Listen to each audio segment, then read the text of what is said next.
Hello you and welcome to the weekly update video. A bit later than usual today because I forgot to charge the batteries for my camera. Yeah, that's the kind of idiot you're dealing with here. Anyway, I'm here now, finally, and yeah, not bad. Bit of a fuzzy day today. Obviously, we've got this sort of crazy smog coming over London, and I don't know if it was that, but I didn't sleep well last night. That's all. I woke up like feeling like a biscuit. Not in a good way either, not like a chocolate biscuit, like a kind of dried out digestive biscuit that's been in the sun. I don't know where I'm going with this. Anyway, it's been all right. I had a bad start to the day, but coffee and I've just had Twix. Back on track. How's things going this week? Pretty good, I think. I made a stupid video yesterday, which I was really happy with, considering I literally made it in an hour, I think, from start to finish. Stupidly fast turnaround. Stupid idea. I won't spoil it for you if you haven't seen it, but basically it is about the new Microsoft Windows Phone voice recognition thing. Just go and watch it. It's bloody silly, but you'll like it. It's got me dressed up as a sexy character, which is quite disturbing. But that was just really good fun, really easy stuff. I will say, actually, one thing I was really proud of in the fact that I was sitting there thinking, how do I do CGI? How do I make it look like there's a phone app on my phone? A phone app that doesn't exist, I should add. Yeah, and I was like, how can I do that? How can I do that? And I wanted to do it quickly, and I realized actually rather than doing any kind of like tracking, because obviously with After Effects you can track a location, you can make screens appear to be in places that aren't. I just made a video that was the same resolution as my phone screen, and then exported that, downloaded it onto my phone, and then just played it on my phone like a video. So I was quite happy with that. I thought that was quite smart because it basically meant that it took me about 5 minutes, 10 minutes tops to do that whole thing of, well, the whole thing of that element of it. So I was pleased with that. Anyway, apart from that, all good. Everything's continuing as normal, really. Pretty busy week at the moment. It's my brother's birthday this weekend. I'm going to go up and see him in Manchester, so I'm really excited about that. I've got him this, actually. I'll tell you this because he won't see this because he won't know it in time. Check this out. There's a lady on Etsy. Made it. She makes them to commission. How fucking cool is that? Look at that. I saw them because O&M had one in the office. It's like it's like a cushion, basically. I'm really jealous, to be honest. I'm kind of like, I was tempted to just keep it for myself because it's that good. I'll find out who it's by, actually. One sec. It is by a lady called Tavington. She's called Donna M. Evans, Tavington Crafts. So yeah, if you want to find her stuff, then it's Tavington, which is Tavington, Tavington Crafts. Check it out. She makes loads of stuff. She makes, she's made like these set of rupees as well. They look awesome, basically like 3D rupees. Anyway, not a lot going on this week. Kind of busy, kind of stressed, I'm not going to lie. But not in a bad way. I think it's just everything's kicking off at the moment. I've got a lot of shit coming up. Obviously, Game of Thrones Abridged has been doing okay. And now that's going to continue next week with the actual main series. They're going to be a bit more stressful because I have to do them in a day because they come out. But hopefully not as stressful because they're only an episode. And more the fact that I'm moving house. I haven't moved house for like literally 5 or 6 years. So I'm trying not to get stressed about that, but I'm getting stressed because it's like, oh God, you've got to actually do that. But anyway, apart from that, it's all going fairly well. Anyway, I'm going to try and rattle through a ton of questions this week because I've realised that I haven't really got a solution for keeping the questions up to date. So what I'm going to try and do is just try and battle through the backlog of questions as quickly as I can and then have a new system whereby perhaps every month or something we have a new system. I haven't worked it out. We'll work it out. But yeah, it may well be that when I put up the weekly video, I then say, okay, ask your questions here, and I'll answer like the first 5 questions or something, just so you know you're not wasting your time. Anyway, we will see. First of all, let's go on with Mr. D. Lima. Would you consider doing a What Dark Souls Got Wrong video? About the original Dark Souls? I don't think I could, to be honest. I've played that game too much, and I love it too much, and it's kind of obvious what the original Dark Souls got wrong. I'm going to do something about Dark Souls 2. I don't know whether or not it will be everything that Dark Souls 2 gets wrong, but I'm definitely going to make a kind of in-depth video about that when I've finished it, which I still haven't done. But if you do want to see how I'm getting on with Dark Souls 2, I'd recommend watching my little diary series about that. Actually, I will very briefly talk about that. Sorry, I'm doing a sort of Houdini style, taking my jumper off here. What I will say about the Dark Souls diary thing is I'm actually really pleased with how it's come out because I've noticed that there's a tendency, especially with games like Dark Souls and these games that are like kind of hardcore, that people don't want to appear to be idiots in videos. Or if they do, they want to be an idiot in a really flippant way. And you either get YouTubers who are like, oh, look at me, I don't have a clue what I'm doing, this is hilarious. Oh, I'm falling off a cliff. Oh. Or you get people who, you know, do their research and they don't want to look like an idiot. So instead of saying, I don't know what this does, or I don't understand this, they will look it up before the video and they'll go, oh, this does this, because, you know, you don't want to appear to be wrong, especially because a lot of the time now, when you're seen to not know what you're doing or get something wrong, people almost relish that and they go, you got this wrong, you don't get this, or, you know. And actually it's funny, with the first Dark Souls video, Dark Souls 2 diary I did, I had loads of people correcting me on things I'd said in that video. And the funny thing is, I didn't bother going and answering all these things, but I know, like, I recorded that audio in my first few days of playing the game. So all of the things that people are now telling me that I didn't realize back then, I know all that now. Like, you don't need to tell me. But I kind of felt like there was something, the whole point of it really was, rather than having kind of me talking through it and talking as an expert and saying, of course, this area is this area is this does this does this, I wanted to capture the spirit of what it's like to not know what you're doing. Because in my mind, there's a nostalgia there, right? When you first play a game that you love, you end up towards the end having an encyclopedic knowledge of where all the enemies are, where all the options are, but you don't really remember what it was like sometimes when you didn't know. And I thought it'd be fun, because then it's like, you know, even if you've just played Dark Souls 2 last week and you've done that beginning area of the game, you'll probably laugh at the video occasionally because you'll be like, oh yeah, I remember thinking that as well. But hopefully it'll be the sort of thing that, like, in a year's time or something, if somebody discovers it, they'll be like, oh yeah, like, it's sort of a reminder of how the game like Dark Souls 2 makes you feel when you're first playing it, and what you're thinking about when you're first playing it, and what the assumptions you're coming to, and the things you're getting wrong, and the stupid mistakes you're making. So I'm just trying to catalogue that, really. I'm trying to create something that is honest and locked in time to a degree. But it is funny because everyone is basically going, oh, answering my questions. It's like, you don't have to answer my questions, because it's like, I know that now. The video I'm recording was recorded weeks ago, and obviously there is a temptation to re-record things. I think most people would. Most people go, oh God, I was so stupid there, I'm going to re-record that audio. But that wouldn't be honest, and it wouldn't be a real representation of the experience. That's what I'm trying to do. I'm trying to, like, I don't like doing Let's Plays because I find them often a bit tedious, and they go on for a very long time. And also, most of the people I know who I talk to who support me, they don't want a vast quantity of video because they don't have time to sit and watch hours and hours and hours of video. So it's not a matter of being like, Let's Plays are shit. It's just I'm trying to find a way of capturing that spirit of what it's like to play a game in there, but in a more condensed and thoughtful way. So anyway, hope you like it. And yeah, I'll have another one very soon. I'll probably put the part 2 up next week. And I'll have made more mistakes. So if you are a backer and you've listened to this, then you'll have the knowledge to basically, don't bother telling me why I'm wrong, because I probably already know. I think I'm about 70% of the way through the game now. So yeah, I kind of know what I'm doing. Anyway, next question. Soren Marks says, what's your name? What's your quest? And what is your favorite color? And obviously the real question here is, do you like Monty Python? Yes. I think everyone likes Monty Python, right? I mean, it's great. All those guys, you know, the original cast, they did some other stuff.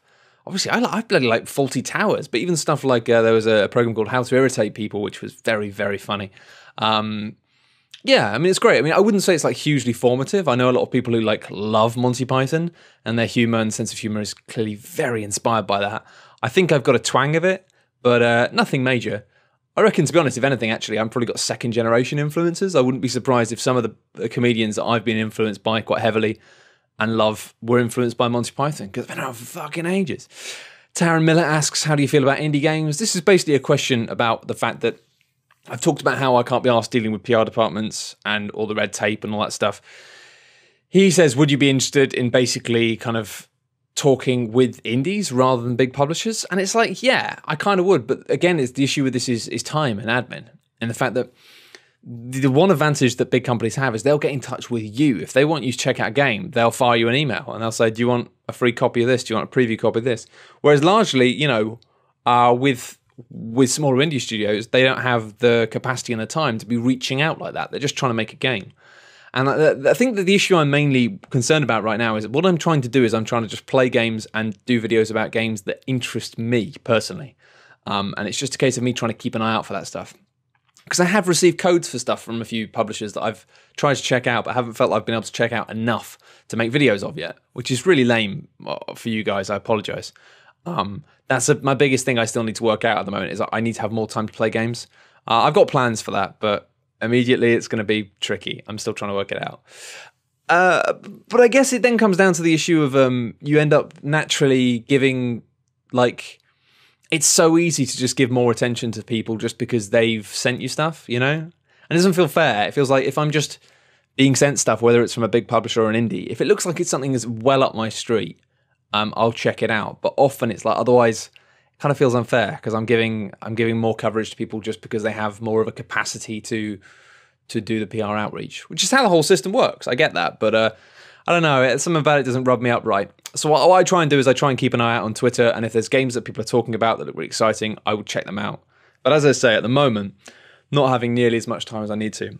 And that's mainly through to the fact that obviously the Game of Thrones thing is still taking up loads of my time, and after that's done, I'm probably not going to start doing it again because it was a huge amount of effort, and I've enjoyed the challenge, but I signed up to that before I had any kind of job, and now I've got this job with you lovely, lovely bastards, and I want to focus on this more, to be blunt. So I'm going to continue doing that. And also at the moment, obviously, I'm working with Shut Up and Sit Down a lot, and this is kind of crunch time for me because I am currently making the Gold Club bags. That's kind of one of my biggest jobs. And I only do it 4 times a year, but we make these Gold Club bags. I design all of the assets within it. I design these kind of little newsletters and stuff in InDesign. It's really good fun because I always like magazines. That's why I used to write for a magazine. So it's almost like I get to make my own little mini magazines, and then I have to organise getting them all printed out and organise the production and creation. Then we put them all together by hand and we get them shipped out. And it's not a nightmare, but there's a lot of logistics and stuff in there. And so like I'm guaranteed, like basically every week I give 1 day of my week to Shut Up and Sit Down. But at this point of the year when we're doing this Gold Club stuff, it usually slips into being like 2.5. So that'll all be over soon. I'm kind of really looking forward to moving because as soon as I move to my new place, I can have my little studio set up, I can have more free time, and I can actually play some games and tell you about them. It's going to be fucking sweet. Chris McLaren says, glad to hear your positive comments on Planescape Torments. Yes, I've been talking about that a lot, actually. And if you didn't hear it, then actually the last episode of Daft Souls, episode 2, which came out last week, that has us chatting about Planescape Torment quite a lot. I'd really recommend you listen to that if you haven't played Planescape Torment, actually, because it's a fascinating game. But he asks me if I am following the Torment Tides of Numenera thing. I am very much so. I haven't backed many Kickstarters, to be honest, because I think that a lot of the time, I don't know, I think a lot of the time people don't do it very sensibly. But that one is like, yeah, I don't give a shit. Like it's so exciting to me that I just threw money at it immediately. I'm very, very excited by that. Mainly because it's being made in like the bloody I've forgotten the name, but it's being made, I think, is it Infinity Engine? I think it's being made in like the engine that made all of those old games. That's a good engine. Like, I mean, it's not fancy, but it does a lot of really cool things, and especially with dialogue and branching dialogue and stuff. It's basically a writer's dream, I think, because it was like, I remember there was an editor for it, and all the items in the game and all of the dialogue were all just in this one massive tree of dialogue.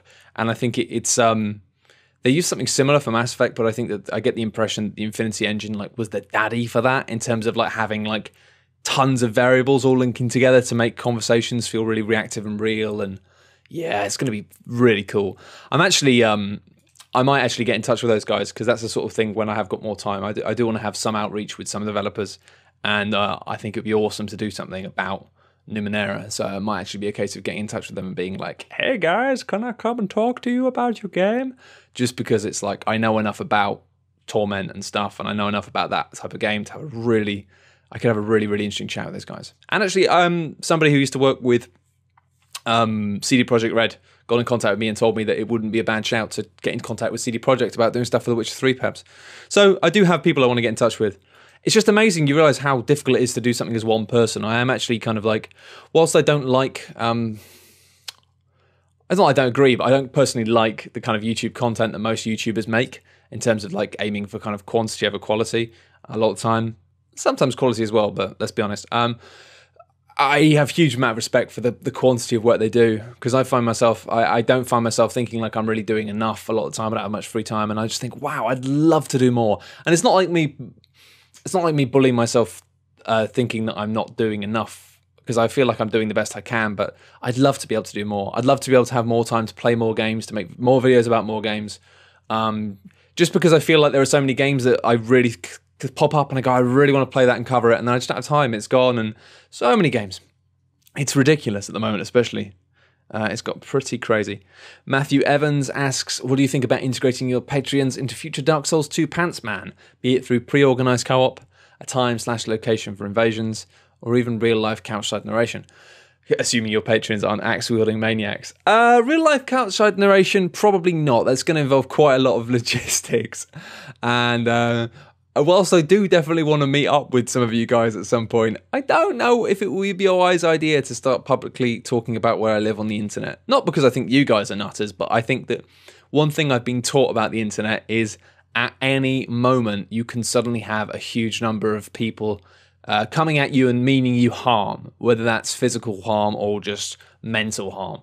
And you can have lots of people just going and harassing you. So I kind of know from not past experience personally, but from seeing other stuff that I don't know, it's really important you maintain that barrier. So I don't think I'll ever tell any of you guys where I live, I'm afraid. I'm sorry. But it's probably for the best, because if there's even a slight chance that sort of information could get out into the public, then you might end up having to move house, to be blunt. I mean, that would really suck. So yeah, but in terms of getting people involved with it, it'd be nice, but it'd be quite difficult, wouldn't it? Because, I mean, the whole thing about Pants Man is it's like a live stream thing. So I could be like, tell you when there's going to be co-op and stuff, but anyone who's on the live stream would know that. The whole live stream thing is really tricky, actually. It was something that was quite easy when I was a video gamer because we had the room next door all set up and we had a number of people. It was something that we could just finish the office day and go in and spend a few hours doing it. It's going to be trickier at the moment. Mainly because my evenings are becoming so full at the moment. I mean, every week I usually spend one evening a week playing board games with Shut Up and Sit Down so they can review them, or filming with those guys so they can put Let's Plays up. I spend one evening a week recording regular features, the podcast I record, which is mainly about knobs and trolling UKIP MPs. I do one evening a week now is Daft Souls. I'm recording that tonight, this evening. Some people coming over to mine in a couple of hours. And also I've just started playing Dungeons and Dragons with my housemate just because I love him to bits and we're moving out soon. So it'd be nice to have something connecting us so we can keep meeting up regularly. But we're doing that once every 2 weeks. But it's like, you can see I've already got on a weekly basis between 3 and 4 nights that are full of stuff already. And the thing is, you've got to do live streaming in the evenings because that's when people can watch them. You know, Americans are awake and people in the UK are at home and not at work or at school. And then it's a matter of having to have somebody else to do it with me, which basically means I need to have somebody else committed to come around and do it on a kind of weekly basis. It's going to be tricky. I think I'm going to try and work it out, but it is going to be tricky. It may well be that what I do is do it like after recording Daft Souls or something. I might be able to like rope some people in sometimes, but it's still a bit of an ask to be like, hey, can you spend another 2 hours after recording a podcast to sit with me and stream? But people might be up for it. I don't know. We'll see. I'll work it out one way or another. It may well be just me doing it, but it might be that it's a bit more irregular. It might be that it's not going to be every week at the same time. I might have to just fit it in between other stuff, because obviously, you know, I'm committed to doing stuff, but at the same time, it's like my evenings are so full. It's like, where am I going to put this? And I'm actually, if I'm not careful, I'm going to get into a position where like literally 5 days a week, every evening, I'm busy doing something. And I mean, obviously for productivity, that's astounding. You know, be like, I'm making so many things for people to enjoy, which is cool. But it also means that I'm then in that stage where if somebody's like, hey, Matt, do you want to go out for a drink? Or hey, Matt, do you want to go out for a dinner or something? Like, I'm like, I can't, because I'm never free. So I don't think that would be good for me. Especially, I don't think my girlfriend would be terribly happy with that. She's very busy, like I am. I don't see her that often. But even when I'm living with her, I think if I was constantly spending my evenings either away or in a different room recording things, she might get a bit miffed. And I get a bit fed up as well. So live streaming is difficult. And I think, again, it rolls back to what I was just saying earlier about the fact that despite the fact that I don't often enjoy the work that a lot of YouTubers create, I am always very in awe of the commitment that they have. In fact, that they do spend a huge quantity of their life recording videos. They're always on, you know? That's the thing about Let's Plays is I'm not doing a Let's Play of Dark Souls because I like to play it.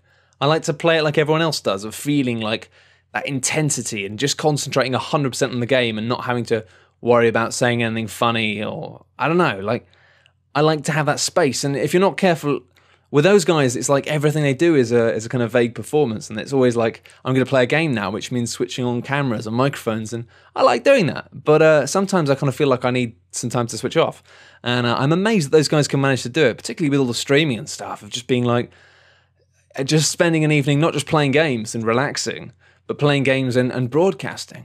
And I mean, it may well be that they just have a different approach to broadcasting to me. I like to be entertaining when I'm doing these things, which means it's exhausting. And I can't just be like myself, because I don't know, I just can't. It's not who I am. But I think it's no surprise that most of the people who are like the hardcore YouTubers are like younger. When I was 17, 18, I could happily just commit a huge chunk of my life to doing it all the time, no problem. But now I'm getting a bit older. It's like I'm almost 30. I don't know. It's like I can't afford to spend all of my free time recording games and playing games and streaming games online, just because otherwise I will end up having no friends. That's just the way it is. If you're not careful in that period between your late 20s and your early 30s, if you don't nurture relationships with people, then I get the impression you just lose those friendships and they may never come back. And I don't want to be a lonely man with lots of internet followers. It's funny, you look at some of these guys, like Total Biscuit had a bit of a bloody breakdown recently. I really feel for the guy, but it's like, yeah, you're getting to like late 20s and you can't do this. You can't commit your entire life to being a constant broadcaster, because it'll burn you out and you'll end up with no friends. So yeah, that's not really answering your question, but I am thinking about Pants Man, and I will get it right. I know I'm not always quick with this stuff, but it's like with Daft Souls. I said when I left Video Game, I'm going to start a new podcast. And I said, that was one of the first things I said, is I'm going to do a new gaming podcast. And I didn't do it for like 2 months. And it's because I don't like to do things unless they're going to be fucking good. And every now and then I make mistakes and I think something's going to be great and it's actually crap. But I prefer to delay things and let things kind of move around in my head until I have a shape of something that I think is going to be really good. And then I'll do it. Then I'll press the button. Anyway. Morshdin asks, what are your opinions on early access and Kickstarter? Oh, tricky. I mean, to be honest, I think it's like exactly like what I'm doing here with Patreon and you guys, the benefit sponges. A lot of people at the moment are saying, people are ruining early access alpha, people are ruining Kickstarter. It's new funding models. People are going to use these platforms in very different ways. And an element of that is that it's experimental. And an element of that is that whenever you get new things, you get people being arseholes. You get opportunists who are going to take advantage of the systems and abuse them and cause people then to be unhappy with the systems. I mean, I'm careful with it. I think with Kickstarter, so many people have complained about how Kickstarter campaigns haven't delivered. And I go and look at the pages and it's like, come on, guys, this is amateur hour. Like, I think you've got to be careful. Like, you've got to be, whatever you're backing, if you're giving something financial backing, and it doesn't matter whether you're promised a return or merely promised a product, or simply promised that what you have backed will be made. You just got to be really careful about it, because it's like, well, who are you trusting here? And oftentimes a lot of these things are goodwill. People are so passionate, but they have to appreciate the difficulty of doing it. And I think what I'd done with Patreon was a really safe bet, because of the fact that I was pretty much, when I was a video gamer, working on my own anyway. I'm kind of a bit of a lone wolf. I like to just have my own ideas in my head and execute them and involve people with them when I need them, or when it feels like it would be cool or add something. But largely just because I like to live in my own head and I like to just process my own ideas. And I really love the speed of the turnaround I can make stuff on, just because I don't have to communicate ideas to anyone else. I can just go and make everything myself. So it was like when I was doing my Patreon, I didn't feel like that was an unreasonable or outrageous sort of thing to try and kickstart, which it effectively is. It's the same thing, because I knew I could do it. I absolutely knew I could do it. And presumably other people did too, because, what I was doing wasn't exactly crazy. And the only thing holding me back from doing stuff at the same level of quality was technology and equipment. And I've actually got all that now, because I was lucky to have a little bit of savings, and I spent all my savings on it as an investment. And as I'll say, actually, I'll be using that stuff more in the future. Like the green screen at the moment is a real bastard to use, because as you'll see, my green screen is there and my bed is there, which doesn't leave me a lot of room. But when I do move, I am going to have a separate room for my kind of office, which means I'll be able to have like, yeah, it's going to be great. So the stuff you've seen in the past, like kind of like everything that Bioshock Infinite got wrong, where you got me on a green screen talking about things, making jokes, making points. You'll have that sort of thing coming back properly, because I've been trying to do it at the moment, but it just ends up being such a headache trying to do anything more than just short, funny shots with the green screen. But it's a long-term investment. It's here for a while. It'll be all good. William Donald asks, he talks about the fact that Jim Trinker from Video Gamer TV, my replacement, and couldn't have chosen a better person, frankly, still finding his feet, but he's getting good. He's getting good. He made a video about Starbound, and he pointed out how people are very concerned about copies of games, and often dismiss games as being clones, and to do with Starbound particularly, because it is very clearly heavily influenced by Terraria, etc. And he wants to know, his question is, when is a game inspired or when is it merely copying? And is copying necessarily a bad thing? Is there a line or is it just arbitrary? Yeah, copying is a bad thing. You know, it's plagiarism. That's the bottom line. Or, yeah, that's it. Or theft. Depends. I mean, recently, obviously, there was an Android game called Threes, which was incredibly well made. And then it got ripped off by a game called 1024, which then got ripped off by another game called 2048. And now 2048, pardon me, is hugely popular. It's like a hugely popular browser game. You've probably seen it. You've probably seen it doing the rounds on the internet. You can make tons of different versions of it with different pictures of JPEGs and stuff. And it's like, that's not fair, because like the people who made Threes, they made a game. They like spent ages making a game to sell as an app, and then almost immediately people just copied it. And then the copies have become really popular. And the weird thing is, the guy who made 2048 like doesn't have ads and stuff on it because it's a browser game, but is making money off donations. Like, people are donating money to him for creating the game, being like, "Oh, thank you for making this fun game. Have some money on PayPal." It's like, that's fucking insane. Like, I think that Threes is still selling well, but I mean, that sort of thing, that's just fucking wrong. I mean, no. But then obviously the classic thing with this is Minecraft of being like, you know, Notch has always said, like, yeah, I didn't ever claim this was wholly original. He just expanded upon something, an idea and a format that was already there. And, you know, I think there's nothing wrong with that, because you've got to add something. That's all you've got to add. And it doesn't necessarily need to be features, you know? I think Minecraft, for me, one of the most underrated factors about it is the atmosphere is just incredible. Like, it's really... I've never got into the building element of it because I just don't have the time, but every time I play it and load it up and have a go, I just find it incredibly peaceful and magical. Like, it's the combination of the visuals and the movement of the clouds and the music, and it's just this. It's a very magical place. It doesn't matter, just building up a new seed in Minecraft and just walking around the empty world. That's my favorite thing about the game, really. Actually, I never really get into the building. But just walking around and exploring, it's magic. And to just say that Minecraft was just a clone and therefore had no merit, it's kind of crazy, because you're ignoring all of that. I don't know, I mean, the difference between copying and, you know, being inspired by, it's kind of difficult. It's like, if it's clearly just copying something and adding nothing of value, right, then fuck off. But if it is adding something of value, then fine. But it's difficult to entirely draw the line, because obviously, like, I remember Fortress Craft came out, and the guy who created Fortress Craft was really adamant that it wasn't a copy, and he was really adamant that it was fine because Minecraft was a copy, and he was really adamant that that his game was original in its own right and that he'd added all these things. And it's like, yeah, you've added tons of stuff, mate, and it's shit. Like, I remember, like, he gave us massive beef. I was at OXM, and I did a video, I think. It was a combination of a video and a piece of writing about the kind of 10 Minecraft clones that were on Xbox Live at Indie Arcade. And they were all, like, really crap for different reasons, apart from a couple which were kind of interesting. But, I mean, like, Fortress Craft, I thought was just absolute junk. It's like one of the ugliest games I've ever seen in my life. It's just horrible to look at. No craft, no love, really. It's a piece of shit. It's a piece of shit game. And I didn't say all that, but I kind of took the piss out of it. And this guy, like, the creator, is really well known for, like, whenever people slag it off, to, like, come and say, "Fuck you, man." It's like, mate, you've made a lot of money. You know, he sold like 1 million copies of it or something. He's made a ton of money off Fortresscraft, but it's like, it's not enough for him. You know, obviously he wants the kudos. He wants the people to go, oh no, actually this is good. This is good. You've got all these fans. You've got all these people. Well done.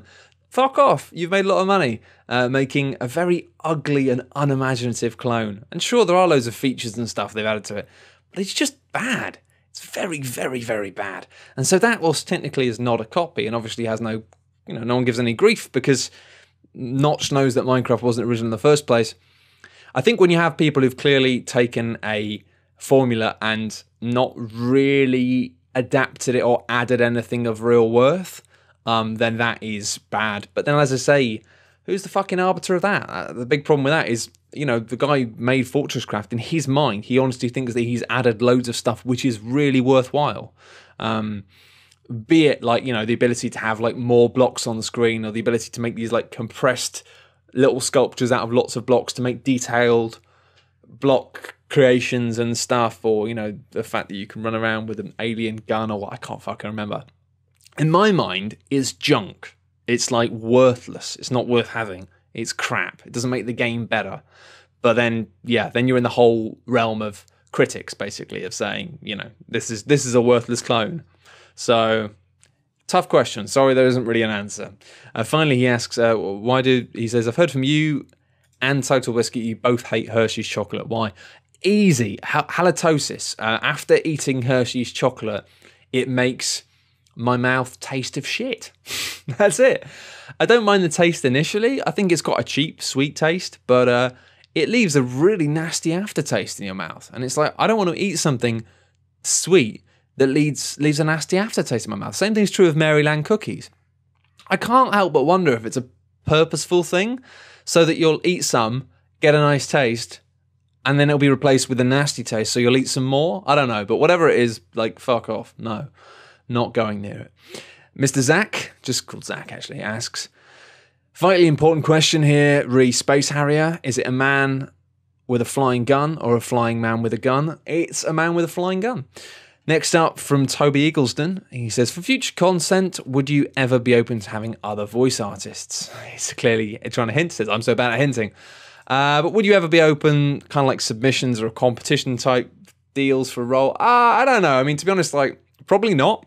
Mainly because if I was a big outlet or something, if I had my own website and hired people and things, then having a competition where people could be involved, I don't know, maybe that'd be fun. But for me, it's like, I just make my own videos, and it's like, I don't know, I'm a control freak. Like, as I said earlier, with the reason why things take a long time to happen, I don't do things unless I know they're going to be fucking good. And that tends to mean that I don't really involve people with my projects unless I know they're going to be fucking good. And the only way I know people are going to be fucking good is by either I've worked with them directly before, or I'm aware of their work.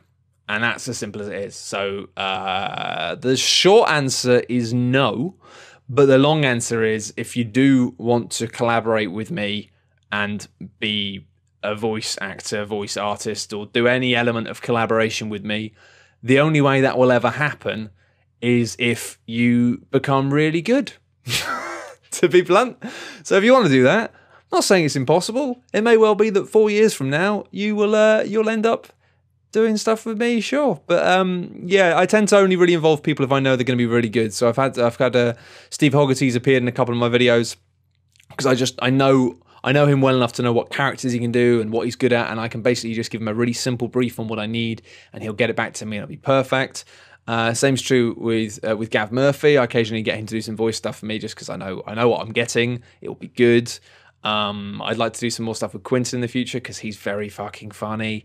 And obviously John Blythe I use a lot as well. And even like when I got in touch and used Pyrian Flax, he was in when I made a campaign about bringing back the bong for Dota 2, and I pretty much just said to him he could do whatever he wanted, and he provided me with something that was just astounding. It was just incredible. It was one of the funniest things I've ever seen. It was just him. Yeah. No, I'm not going to spoil it. If you haven't seen it, go and Google Bring Back the Bong and yeah, try and find it because it was just amazing.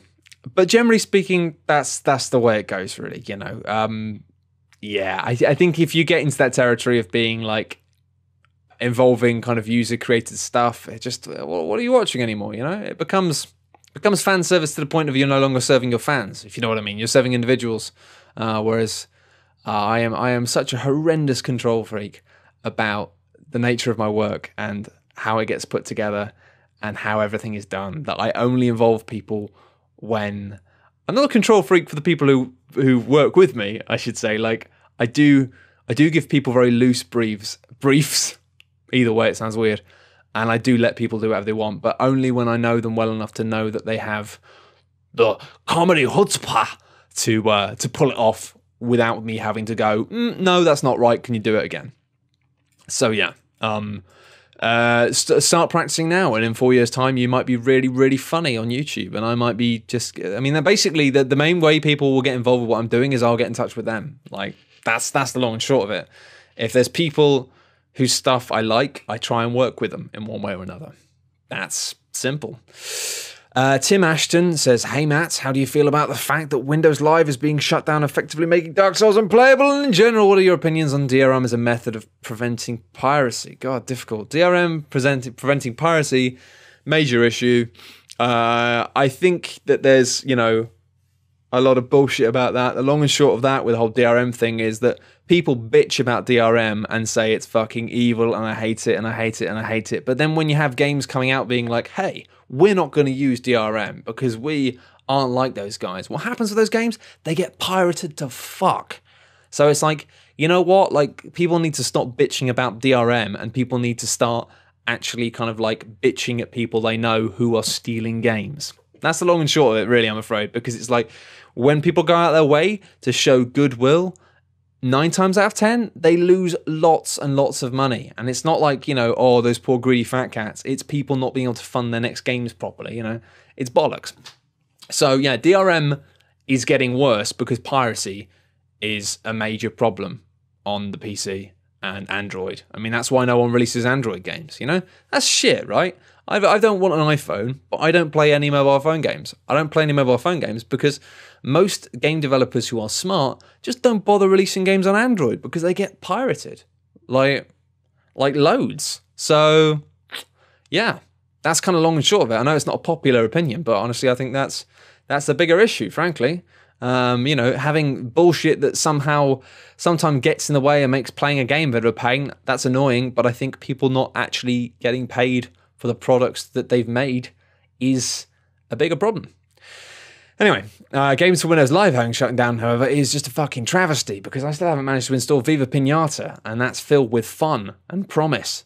And Dark Souls obviously uses the internet stuff a lot. I really hope that Namco will actually just pay to sort something out, but I don't know. They seem pretty inept to me. Who knows? We'll see. It's pretty sad. I wish they hadn't bothered in the first place, frankly. Fucking Microsoft, man. What are they doing? Anyway, Andrew Charles. With a significant number of top-selling games on Steam being in alpha or beta states, but on sale nonetheless, how do you think games journalists should cover these games? Oh, I don't know. It's fucking impossible. How do you think games journalists should cover games generally anymore? I don't know. It's hugely difficult, The thing about these alphas, especially in betas, is I've had situations where I think it was Xenonauts. I was going to make a video about Xenonauts for Video Gamer. And I'm still going to make a video about Xenonauts at some point, by the way, because I'm a bloody massive XCOM fan. But I was going to make a video about it, right? And I'd played a bit of it, and I was just about getting ready to start recording and stuff.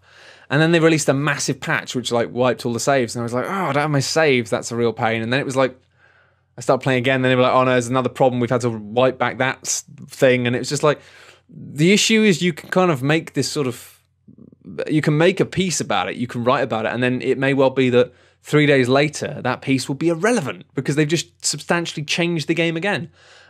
Which is why I think it's a major problem with games journalism anyways. It's being focused, It's how can games journalism focus properly? It can't. It has to write about such a huge number of games. And what do you do anymore? What do you cover? Do you cover just games in alpha, or do you cover specific genres or specific types of game? I don't know. It's the quantity of games has gotten ridiculous, and it's so difficult to keep up and know how you're supposed to cover even one genre properly, let alone everything. But I mean, I find the whole alpha beta thing really difficult and really frustrating as well, because there is this feel that you're not allowed to have a judgment on things. You know, I think Goddess is fucking bollocks, and I think that the approach that 22 Cans have taken with Goddess is like it's really shitty. Like it actually makes me angry, because the approach they've taken is basically not much different to when you get those Muppets on. So you get like children on Kickstarter being like, we want to make the coolest RPG ever, and we just need this much money, $1 million. What will it have? Well, my friend's drawn a picture of what the good guy will look like. It's a ninja. Whoa. And it won't have all the other stuff you don't like in games. No, it won't have any of that. And it's like, that's your fucking pitch? Like, where's the game? Where's anything? Whereas with Goddess, it's like they just went, oh, we're going to make a God game. And it's like, well, what else? What else? And it's like, oh, well, you know. And it seems like every time they get criticised, Peter Molyneux goes, oh, yeah, but it's not fair to criticise it now because it's just an alpha. And like, I think there was an interview this week where he said that, like, he was like, oh, yeah, but like 75% of the game isn't there yet. Like, the bits that make Goddess good aren't in the game yet. And it's like, well, why the fuck are you selling it then? Like, you know, he basically described the current build of Goddess as being like Call of Duty without guns. And it's like, what the fuck, man? What the fuck? Because it's like, if you've been working on this game for this amount of time and you've released an alpha which you are selling access to for £15 a month, where is the core of your game? You know, because that's how game design works. You begin with a core, and the thing about alphas and betas is they can be rough as they like. They can have missing assets, they can have bugs, they can crash every 10 minutes, they can do whatever the fuck they want. But what needs to be there is the core of the game. You know, the bit of the game that makes it fun.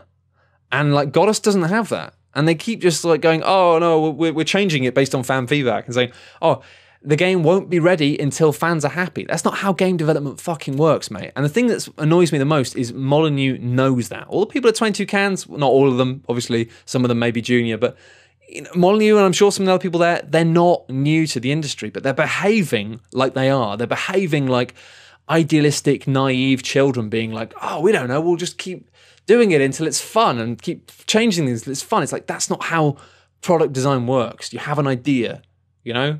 You work towards it. They're just fucking windmilling. And I don't know why. It just feels to me, it feels hugely, I don't know. I don't like it at all, because I don't know if they're like straight up just taking the piss or not, but I feel like Molyneux has enough experience in the industry to know better. And it feels like Goddess as a pitch was just going, we'll make a God game. And then he hadn't really thought about it any more than that. And the more I read interviews with him, the more I think you don't have a clue what you're talking about. But they've taken so much money, and I honestly think they've taken all this money and they don't have a clue what kind of a game they want to make. They really don't. And that I find that just insane. And I think that sort of thing is very frustrating, because it means you can't just point at it and go, that game's shit, you know? Because I just say it. I'm like, Goddess is a shit game. You know what? Goddess will be a shit game. I'm calling it. It will be shit. At best, it might be like an okay 7 out of 10 when it comes out. And that's because it doesn't have any direction, it doesn't have any core, there's no heart to it. Like, what are they doing with it? And the same is true with like a bunch of stuff. Like, I really don't like Hearthstone, and like, you know, but I felt that frustrating because it was in beta for so long. I wanted to just say, guys, this game isn't very good. Like, it's addictive, yeah, but it's not a very fun game. Like, it's not good. But then it's like, everyone's like, well, it's in beta, so, you know, you can't say that, it's in beta, and it's like, well, now it's out, I can't be asked going back and playing it again to work out if I'm still right. But it's like, there's this tendency that you're not allowed to judge things, and that's not fair, because it's like, I mean, obviously with Hearthstone, it's free to play, you know, you're not paying for it, but with stuff where you're paying for it, it's like, and to a degree you are paying for stuff like Hearthstone, because if you're playing it, your chances are you will end up doing some of the microtransaction stuff. And I think the way that that's handled in Hearthstone is really cynical and really miserly and really cheap, and doesn't really give you much for your money, and really wants you to spend a lot of time playing to get anything, or to spend money to unlock it. To be honest, to me, it's just freemium bullshit. No offense, but it is like it's kind of like free to play in a bad way. You know, and it's funny because Blizzard have gotten away with that because it's Blizzard and people love it. But it's like, this is the same as the free to play bollocks you don't like. But people don't care because it's Blizzard. I do want to go back and check it out again so I can say these things. But it annoys me that people say, well, you can't say that because it's not out yet. It's not out. And it's like, well, no. If people can go out and spend 15 quid on something, then we should be allowed to tell them whether or not it's good or shit. In the same way, like, you could spend 20 quid in Hearthstone cards and then realise actually it's not that great. And it's not that great. I'm sorry. I play a lot of card games, you know. I play a bit of Netrunner and stuff because I'm doing all the Shut Up and Sit Down stuff, I play a lot of card games. And Hearthstone is not a very good card game. And it's like a lot of people are getting hot under the collar for it because they haven't really played card games. So I'd recommend play some card games. They're more fun. They're a lot more fun. Anyway, I was going to get through more questions, but as ever, I have been rambling around like a rambling Rambo. So I'm going to wrap this up with one final question. I'm going to skip this one because Lara Roberts asks what I think about Bravely Default. If you want to know what I think about Bravely Default, listen to last week's episode of Daft Souls. I talked about that quite a lot. And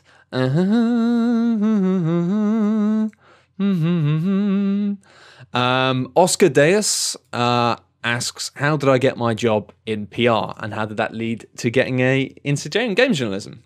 Well, that's quite easy. Basically, I got offered a work experience placement at a PR agency. I didn't have a job. I was doing like lots of like really crap jobs for a long time, and I just wanted a job, to be honest. I was out of work from market research for about a year, and I tried to find more work in market research, but I couldn't because I didn't really have enough experience, and my experience was quite specific, and I didn't really have any of the stats-based abilities that most people wanted. So yeah, I was just working really crap jobs for a long time, and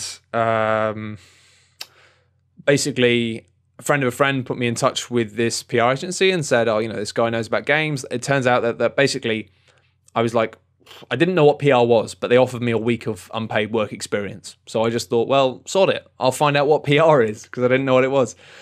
So I just did a week of work experience there. And then it got to the end of the week and they said to me, oh, we'd love you to stay for another week. And I basically said, I'm really sorry, I can't afford to. I haven't got any money. I've got paid work next week, which means I'd love to stay and do some stuff with you, but I'm afraid I can't. So you're going to need to give me a job or I'm going to need to leave. And it paid off. They gave me a job. And I worked for a company called Frank PR, who at the time, I don't know if they're any good now, but at the time they were very good.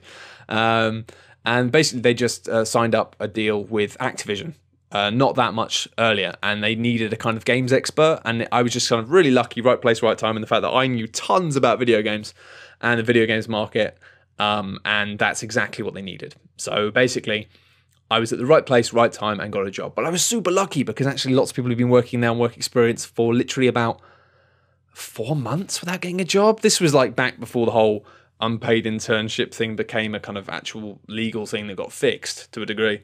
But lots of people have been there for a long time, and I think if I'd known at the time if I'd known that, I probably wouldn't have asked for a job. I probably would have just quietly shuffled off. But I was lucky in the fact that I didn't know that. And so I just went, oh, can I have a job then? And they were like, can you just work for a few more weeks for free and we'll think about it? And I was like, nah, sorry, I can't. And it wasn't like, I don't believe in working for free.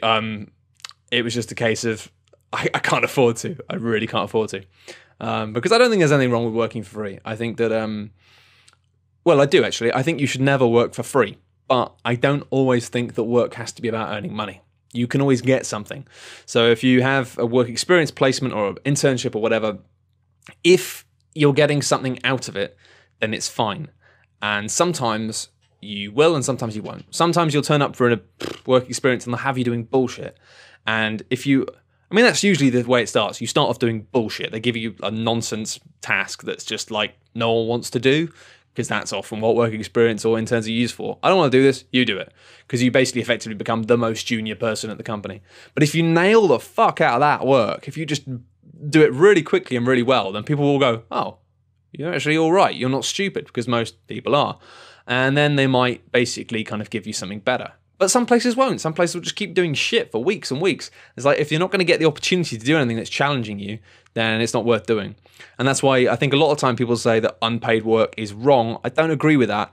I think it's wrong if you're not getting anything out of it. But if you're getting genuine experience, or genuine skills, or genuine contacts that are going to lead to something, and you believe that they are going to lead to something, then it's worthwhile. There's nothing wrong with that. I've done a lot of free work in my life. I don't tend to do it as much anymore, but I still do, actually. I still do. I mean, I did a lot of, when I started doing stuff with Shut Up and Sit Down, I was doing that for free, just because it's like, I love these guys. I think they're great. I want to help them. And then now I've been brought involved and I'm actually working with them more closely. But first, it's just like, these guys are ace. and I want them to succeed. And I have a set of skills that will be helpful for that, you know. So just being able to give them like, even just free advice and free help with some of the logistics stuff they needed to begin with. And filming, you know, and just stuff like, you know, showing them how to film stuff, how to like, you know, in terms of structuring stuff like let's plays of board games where you're filming for like 2.5 hours and you have to think ahead and work out what shots you need and how you're gonna edit it. It's like making a short documentary. So yeah, that's a long answer. But I lucked out. I got a PR job and then it got into games journalism through that, basically because of the fact that as a games PR, I got to know loads of games journalists, but I didn't see them very well. And eventually I realized that I really liked them. Like I got on with games journalists because they had stupid senses of humor. They were loads of fun.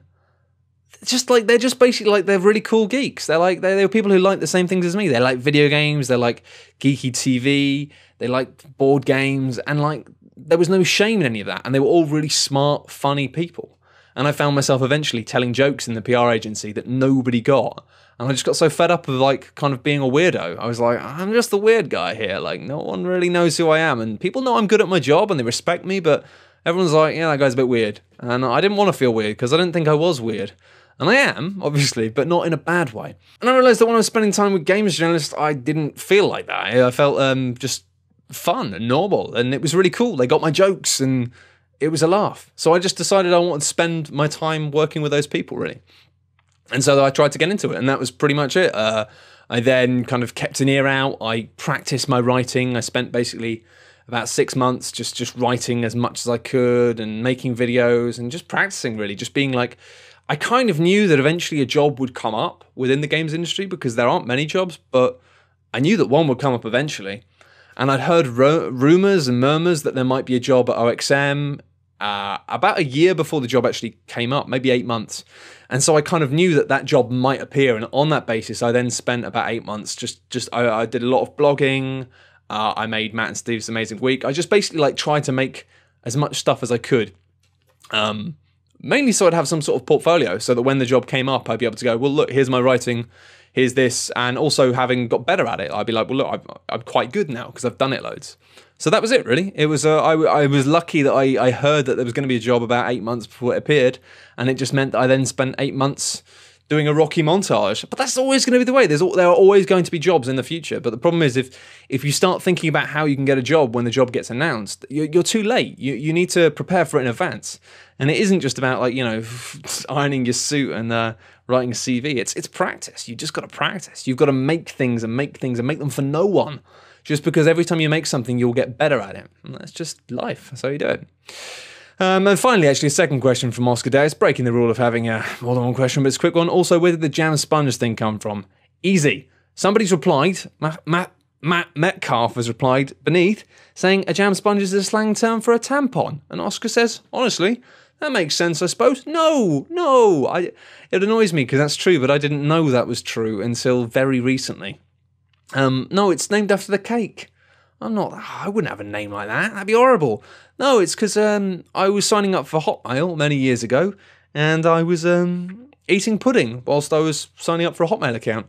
And previously I was Elmo999 at yahoo.co.uk or whatever. But then I was like, well, that's childish. So I was trying to think of a Hotmail account, and I was like, and yeah, I couldn't think of anything at all, and I was eating a bowl of Victoria sponge with custard made by my mum, who is a bloody excellent cook, and it was a lovely, lovely cake. And I thought, jam sponge.